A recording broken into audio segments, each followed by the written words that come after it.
Herman, you need to head to the basement with me right now. No, not yet, Jessica. I have to go to Joe's to find Summer.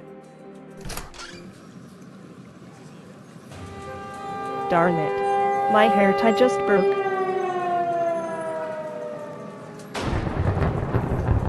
I have to find Summer. I can't live without him, and I don't want our baby growing up without a father. Okay, I'm getting really worried. Where's Herman? Excuse me, have you seen a blonde-haired woman with blue eyes that wears pink? She's also pregnant. I'm sorry, I haven't seen her. I hope nothing happened to her. It's the cops.